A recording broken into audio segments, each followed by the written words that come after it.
Hello friends, welcome to study with Sunil. देखिए दोस्तों, इस वीडियो में अपन लास्ट ईयर कुछ एग्जाम्स में पूछे हुए क्वेश्चन आंसर के बारे में पहले बात करेंगे और उसके बाद में कुछ नए क्वेश्चन आंसर के बारे में भी अपन क्विज लगाएंगे। देखिए सेशन शुरू करते हैं। पहला क्वेश्चन आपको दे रखा है जो कि रीट 2017 में आया हुआ है। चेतावनी राज चुंगटिया किसने लिखा? चेतावनी राज चुंगटिया किसने लिखा? प्रताप सिंह बारठ ने, जोरावर सिंह बारठ ने, राम गोपाल सिंह ने या केसरी सिंह बारठ ने? तो जोरावर सिंह बारठ और राम गोपाल सिंह इसका आंसर नहीं होगा।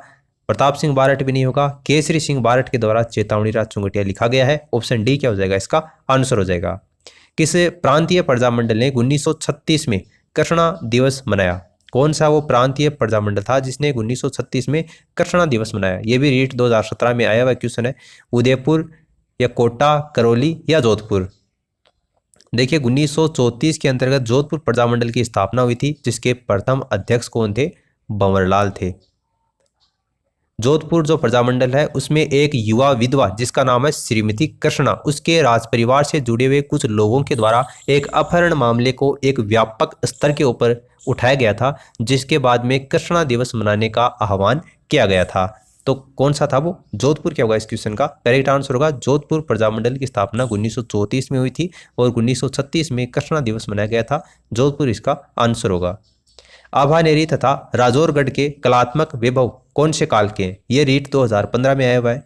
आभानेरी और राजौरगढ़ के कलात्मक वैभव कौन से काल के हैं? गुर्जर प्रतिहार, चौहान, गोहिल, सिसोदिया या राठौड़?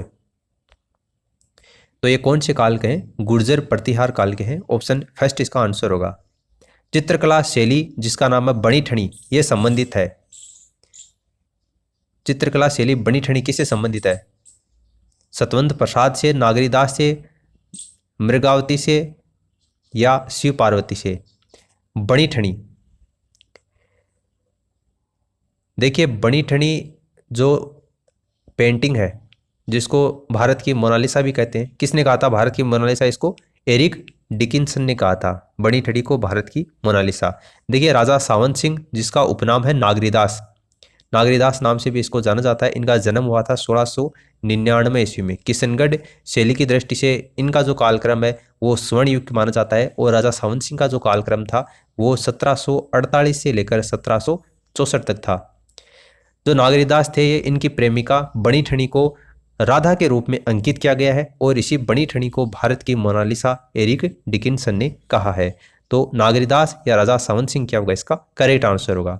कर्नल जेम्स टोड ने अपना यात्रा वृतांत ट्रेवल्स इन वेस्टर्न इंडिया किसको समर्पित किया है? ये रीट 2015 में आया हुआ है। कर्नल जेम्स टोड, इसको घोड़े वाले बाबा के नाम से भी जाना जाता है, इसने अपना यात्रा वृतांत ट्रेवल्स इन वेस्टर्न इंडिया किसको समर्पित किया? Lord William Bentinck, Lord Minto, William Hunter Blair या यति ज्ञानचंद्र? देखिए यहाँ पर ये यति है, यति ज्ञानचंद्र, और यति ज्ञानचंद्र ही इसका आंसर होगा। यति ज्ञानचंद्र जो कि कर्नल जेम्स टोड थे उनके गुरु थे और अपने गुरु को ही समर्पित किया है इन्होंने अपना यात्रा वृतांत जिसका नाम है ट्रेवल्स इन वेस्टर्न इंडिया। तो यति ज्ञानचंद्र क्या होगा इस क्वेश्चन का करेक्ट आंसर होगा। ब्लूम की पाठ योजना आधारित है। ब्लूम की पाठ योजना किसके ऊपर आधारित है? उद्देश्यों पर, विषय वस्तु पर, प्रस्तुतिकरण पर या इन सभी पर? ब्लूम की पाठ योजना किसके ऊपर आधारित है? उद्देश्यों के ऊपर आधारित है। ऑप्शन फर्स्ट इसका आंसर होगा। सामाजिक अध्ययन के क्षेत्र के अंतर्गत निम्न में से किस तत्व का अध्ययन किया जाता है? सामाजिक अध्ययन के क्षेत्र के अंतर्गत किस तत्व का अध्ययन किया जाता है? समाज संबंधी अध्ययन, मानवीय संबंधों का अध्ययन, नागरिकता की शिक्षा या उपरोक्त सभी? तो इन सभी का अध्ययन किया जाता है, इसलिए उपरोक्त सभी क्या हो जाएगा? इसका आंसर हो जाएगा। सामाजिक अध्ययन की अध्यापिका कक्षा में चुनाव की क्रमिक प्रक्रिया बता रही है, वह जिस प्रविधि का उपयोग कर रही है वह कौन सी है? व्याख्यान, कथन, परिचर्चा या प्रश्न पूछना?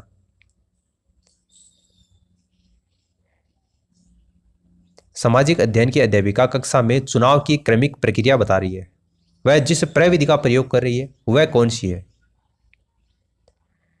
काफी बढ़िया क्वेश्चन है आपके एग्जाम के दृष्टिकोण से। देखिए इसका आंसर कौन सा होगा? कथन का वो प्रयोग कर रही है। Option second. सामाजिक अध्ययन के शिक्षक को बल देना चाहिए। सामाजिक अध्ययन का जो शिक्षक होता है उसको किस चीज के ऊपर बल देना चाहिए? विद्यार्थियों के सामाजिक मुद्दों के प्रति चिंतन शक्ति के विकास के ऊपर उसको बल देना चाहिए। प्रयोजना एक उद्देश्यपूर्ण कार्य है जो कि संलग्नता के साथ में सामाजिक वातावरण में किया जाता है। ये कथन किसका है? प्रयोजना एक उद्देश्यपूर्ण कार्य है जो कि संलग्नता के साथ सामाजिक वातावरण में किया जाता है। ये कथन किसका है? देखिए किलपेट्रिक का कथन है ये। ऑप्शन डी इसका आंसर होगा। अब देखिए अपन कुछ नए क्वेश्चन आंसर के बारे में बात करते हैं जो कि आए हुए तो आपके लास्ट ईयर कुछ एग्जाम्स में ही है, लेकिन वो रीट के एग्जाम में नहीं आए हुए, तो हो सकता है आपके आने वाले टीचर्स के एग्जाम में वो पूछे जा सकते हैं। तो पहला क्वेश्चन आपको दे रखा है, संभाषण में अर्थ की लघुत्तम इकाई कौन सी है? संभाषण में अर्थ की लघुत्तम इकाई कौन सी है? रूपग्राम, पद, ध्वनिग्राम या शब्द? संभाषण में अर्थ की लघुत्तम इकाई। देखिए संभाषण धारणा की सबसे छोटी इकाई कौन सी है? रूपग्राम है, जिसका एक अर्थ होता है। अधिगम से संबंधित अभ्यास का नियम निम्नलिखित में से किस मनोवैज्ञानिक ने दिया? अभ्यास का नियम जो कि अधिगम से संबंधित है, कौन से साइकोलॉजिस्ट ने दिया है, ये आपको बताना है। स्किनर, मोस्लो, थॉर्नडाइक या पियाजे? तो इसका आंसर होगा थॉर्नडाइक। और ये जो अभ्यास का नियम है, इससे क्या अभिप्राय है? इससे अभिप्राय यह है कि जो बालक होता है, देखिए अभ्यास का नियम जैसा कि नाम से स्पष्ट है, बालक किसी कार्य को बार बार करता रहे तो वह उस कार्य में अन्य जो साधारण बालक है उनकी अपेक्षा अधिक निपुण हो जाता है। यह अभ्यास का नियम। तो ये थॉर्नडाइक क्या होगा? इसका करेक्ट आंसर होगा। किसने अनुकूलित अनुक्रिया सिद्धांत को प्रतिपादित किया? अनुकूलित अनुक्रिया सिद्धांत को किसने प्रतिपादित किया? वॉटसन और पावलोव, थॉर्नडाइक, स्किनर, कोहलर? तो ये किसके द्वारा प्रतिपादित किया गया था? वॉटसन और पावलोव के द्वारा। वॉटसन और पावलोव ने अनुकूलित अनुक्रिया सिद्धांत या केवल अनुकूलन सिद्धांत के द्वारा सीखने का प्रस्ताव रखा था। तो ऑप्शन फर्स्ट क्या हो जाएगा? इसका आंसर हो जाएगा। Language development in childrens start from which of the following as?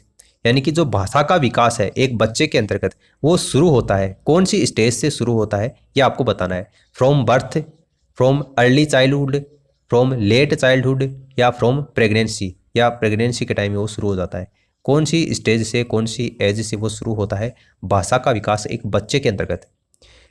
तो काफ़ी इंपॉर्टेंट क्वेश्चन है ये। देखिए इसका आंसर होगा फ्रॉम बर्थ। बर्थ से ही वो शुरू, यानी जन्म से ही वो शुरू हो जाता है। Which theorist gave the interactionist theory of language development?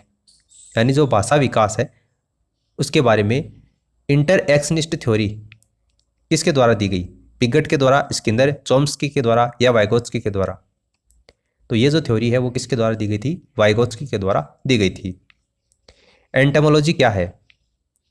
Entomology क्या है? Science of study of language, science of meaning of words, science of knowledge the origin of words या साइंस ऑफ पेडागोगी? एंटोमोलॉजी क्या है? Entomology क्या है? Science of knowledge the origin of words. Option third इसका answer होगा।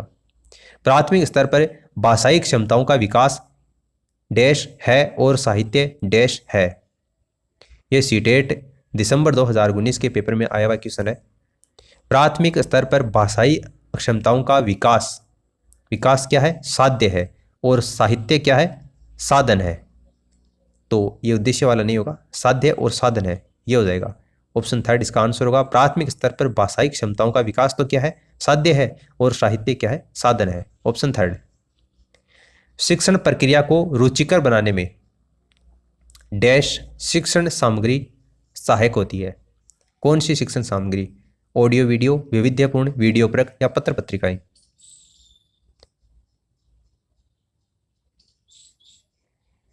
शिक्षण प्रक्रिया को रुचिकर बनाने में वैविध्यपूर्ण शिक्षण सामग्री है वो सहायक होती है। ऑप्शन सेकंड इसका आंसर होगा। देखिए शिक्षण जो प्रक्रिया होती है उसके लिए चिंतन, मनन, जांच पड़ताल, तर्क, अनुमान, अवलोकन, इन जैसे कौशलों की आवश्यकता होती है। प्राथमिक स्तर पर अगर शिक्षण प्रक्रिया को बात करें तो उसको रुचिकर और वैविध्यपूर्ण बनाने के लिए शिक्षण सामग्री विविध स्रोतों से एकत्रित की जाती है।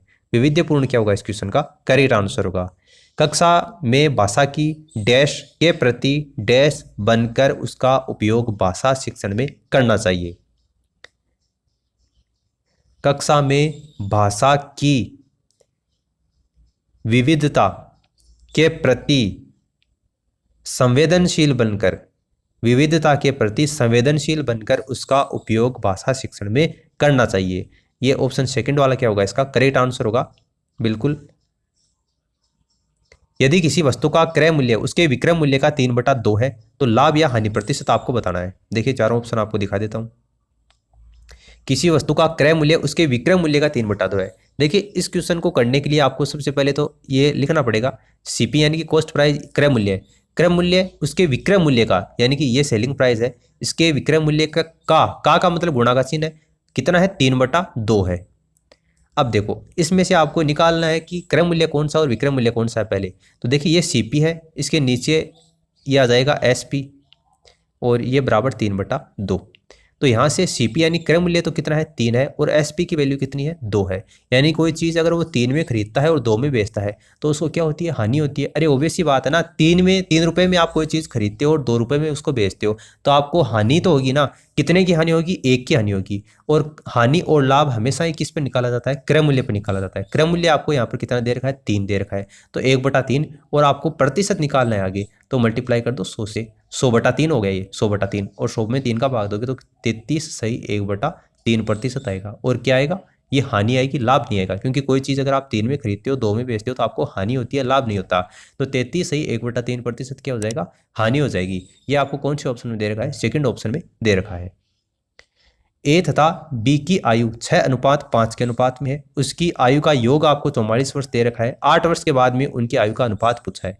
देखो ये ए है, ये अनुपात बी है, 6:5 आपको दे रखा है। इनकी आयु का योग कितना दे रखा है आपको, 44 वर्ष दे रखा है। तो इनकी आयु का योग कर लो पहले, तो 6 और 5 का योग कितना होता है 11, 11 का मान आपको कितना दे रखा है 44 दे रखा है। तो यहाँ से एक की वैल्यू कितनी आ जाएगी, 44/11 हो जाएगा। तो 44 में 11 का भाग देंगे तो कितना आ जाएगा, 4 आ जाएगा। यानी एक की वैल्यू 4 है तो 6 की वैल्यू कितनी हो गई, 24 हो गई, और 5 की वैल्यू कितनी हो गई, 20 हो गई।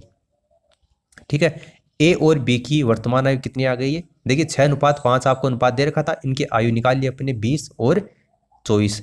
अब आपको आगे दे रखा है 8 वर्ष के बाद में उनकी आयु का अनुपात क्या होगा। देखिए 8 वर्ष के बाद में एक की आयु कितनी होगी, 24 में अगर आप 8 जोड़ोगे तो कितना आएगा, 32 आएगा, और 20 में 8 जोड़ोगे तो कितना आएगा, 28 आएगा। अब इस दोनों में 4 का भाग जाता है, 4 का भाग 32 में दोगे तो कितना 8 बार जाएगा, और 28 में 4 का भाग दोगे तो 7 बार जाएगा। यानी कि 8 वर्ष के बाद में उनकी आयु का अनुपात कितना हो जाएगा, 8:7 हो जाएगा।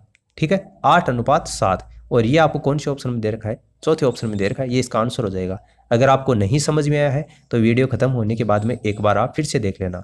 देखिए नेक्स्ट क्वेश्चन दे रखा है, पी का पी प्रतिशत 36 हो तो पी किसके बराबर होगा। देखिए ये पी है, पी का मतलब गुणा, पी का पी प्रतिशत, पी और प्रतिशत यानी कि बटा 100 कर दिया, और कितना हो 36 हो, तो आपको यहाँ से पी की वैल्यू याद करनी है।